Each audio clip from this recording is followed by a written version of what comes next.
Hey guys, Aaron here. Today I want to talk a little about top dress and seeding your lawn. It's springtime and it's time to get the seeds down into your current grass or someone else's for that matter. So today we'll talk about how you can do it and the process that I've used in the past 16 years of my own business and for 27 years in the industry. First of all, April's the best time to do it for where we are. So that's when I recommend doing it, April into May, before the grass actually starts taking off and growing like crazy. You know, mid-May around here, you're mowing full time and it's long. So what we do is first we'll go into the lawn area and dethatch it by raking it very vigorously with a leaf rake. Um, you know, a fan rake, right? That's what you use, and you rake the entire lawn relatively vigorously, especially in the weaker spots. Sometimes there's snow mold. If you get snow where you are, there'll be snow. You'll be able to see yellow spots on the grass. So you give that extra hard rake in those areas, and then we sort of go over it. One guy with a blower, or you can blow it after, and then you pick up all the thatch grass, get it out of there. So that's the first step we do, front and back, where we're top dressing and seeding. Then we'll bring soil in. Around here, we use either triple mix soil or loam. The nice black dirt is what works best around here. And what we then do is decide how much we need for the front and back. Sometimes you need, you know, 2 yards to do 2 cubic yards to do the front and the back. So we'll bring it in our truck or our trailer. I suppose if you don't have a truck or trailer, you can get it delivered. Either have them dump it on the driveway or they deliver those big 1 cubic yard bags. A side note on the bags, it's a pain in the ass to get the soil out of them because you're shoveling it out of the top of the bag all the way down until you can flip it over and scoop it up. But maybe that's the best option for you. I don't know, but I prefer to shovel it either off the driveway, out of our truck, or out of the trailer. So we bring a couple of yards of our soil, and then we spread that soil. So we usually have a 3-man crew. So one guy will be filling the soil into the wheelbarrows, and 2 guys will be running the wheelbarrows front and back wherever they're going to the grass areas. And what we do is we splash piles. So one wheelbarrow might do 3 splashes of soil. So boom, boom, boom. And then we do that for the entire grass area, front and back, 2 guys going back and forth and putting little piles everywhere. Once the soil's done and we think we have enough, we go back into the front yard and the backyard with hard rakes, which when I say hard rake, this is what I mean, right? A steel hard rake. And we take that and we go spread out all those little piles we made everywhere along the grass, everywhere in the grass areas. We spread it all out, a thin layer everywhere over the entire grass area. You want it to be like 1/2 inch to 3/4 of an inch deep. Any deeper than that, and you're definitely not going to grow grass. It's going to squeeze out the old grass. And when we do it, when we're spreading it out, you can go back and forth like this to spread it out, and it gets thinner and thinner as you do that. Like at first, the first couple of times you go like this, it's still relatively thick. But as you go back and forth a few times and you're sort of spreading it around, it gets thinner and thinner because it's lifting up the blades of the grass essentially, and it's sitting in there. So it gets thinner and thinner. You just want enough soil to cover the grass area, the lawn area, to hold your seeds once you put your seeds down. You don't need a ton of soil on there. If there's existing grass, you just need enough to hold your seeds. So go around the whole property. We rake it all out, get it to where we want it, where we know, okay, it's not too thick, it's not too thin, it's about right. And then we start with the seeds.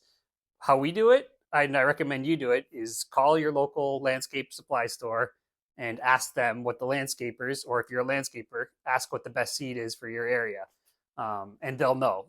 Don't go to your big box store. Don't go to Walmart or Home Depot, any of that stuff, and get your seeds because they're going to market it as good seed, but it's not. In my experience, it's garbage.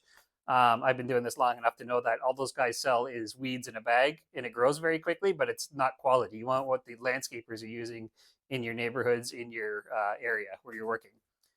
Having said that, if you're in a sunny area, you're going to need sun mix of seed. If you're in a shady area, you're going to need shade seed. They're 2 different blends of grasses, and they do 2 different things.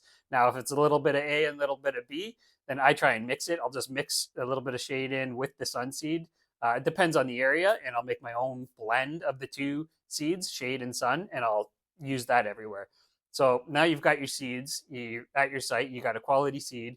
Your soil's all spread out everywhere, ready for the seeds.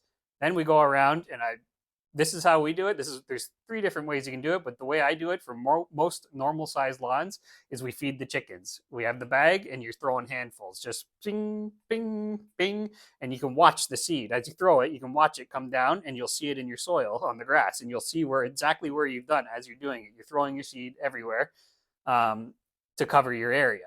Now, having said that, where there's garden beds, if you're maintaining these properties and if you want to keep your customers happy, along the edges of the garden beds, you're going to want to take your seed and you're just going to go and drop it along thinly along the garden beds. Sometimes you'll be this high off the ground doing it in those areas because whatever you do not want the grass seeds going into the garden beds, because if you're coming back to maintain it, you're going to be picking weeds and grass growing out of the garden beds for months to get it under control again. Or if you get it in the garden beds, that homeowner is going to have to do the same thing, and they're not going to be happy with the work you've done. So you go with your hands close to the ground and sprinkle along the garden beds. Everywhere else, the way we do it is just throwing handfuls, and you can watch it, and you just get an even mix. It's pretty easy to get the hang of it, and you work your way back, not stepping in it all the time, and you get all your areas covered like that. A second way that you can do it, you can use those hand spreaders. You can buy them at any big box store or probably a landscape supply store, and you fill that up with your seed and you go around. And I walk backwards as I do it. You can see exactly what you're doing, and it spreads it out. It's like a handheld fertilizer spreader that shoots it out everywhere. I prefer the feeding the chickens, we call it, doing it like that, just throwing it everywhere. But that's also your second option is the hand spreader. If it's a large area, then yeah, you're probably going to want to use a fertilizer spreader. You can use a push fertilizer spreader and fill it with seed, and it'll do the same thing. Just set the dial on the bottom to where you think it's coming out good enough, and just make passes back and forth. And then usually I go the opposite direction too, just to make sure it's fully laced. So now those are 3 different ways you can install your seed onto your soil. So now what I do, what we've had good success with, now we go back over it all with your fan rake, with your leaf rake, and we don't use the side with the tongs. We flip the rake over, and we use the back side of the rake, and then we just go over everything that we just seeded. We just go like this, just a mix like this, just a slight mix, one pass over every area of the seed that you just had in the soil, just enough to mix it just a little bit into the top of the soil. And that keeps it there. That mixes some in to the soil. The birds don't get it all. That's how we do it. If you want to go an extra step further, and if you have one, we also do this on higher end clients if they want us to spend the time and pay extra for it. We have a roller, lawn roller, which you can rent or buy.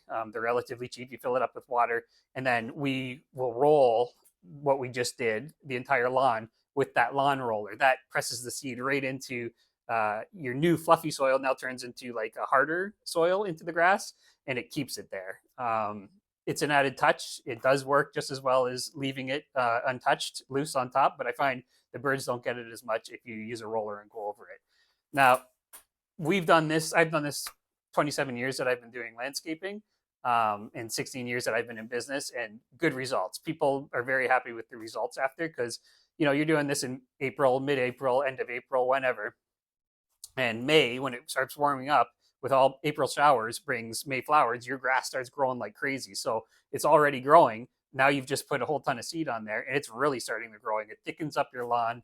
And the point of that is you want to squeeze out the weeds. The thicker grass is, the less weeds can bust up through there. If it's weak grass, you're going to be getting weeds growing up all through your lawn. If it's mostly grass growing there, the weeds aren't going to be coming. And we're in Canada, we're not allowed using pesticides to spray the weeds anymore. That's been gone for a long time now. So this is the way we do it. We work on thickening up our lawns, our grass. So we're getting grass growing and not the weeds, because we're not allowed to treat the weeds anymore. Now, I don't really like fertilizing until at least 2 weeks after we've done this, because some of those new seeds are starting to germinate over the next couple of weeks after you've done this. And I don't like taking the chance at burning them all. So I usually wait 3 weeks to a month before we would go around and fertilize a newly seeded area like this. I find that works the best for us anyway around here. But having said that, a lot of people want this done. It's an added service you can be doing. You can also do it as you're aerating. You can sell people top dress and seed jobs. You can aerate the lawn, and then you can do the soil and the seed over that. That's beneficial as well. It'll just thicken up the grass as well. And a lot of people want this stuff this time of year. If you look at a couple of my other videos, I've got an aerating video, topping up soil and mulch. There's a few different spring jobs that you can do and make a lot of money.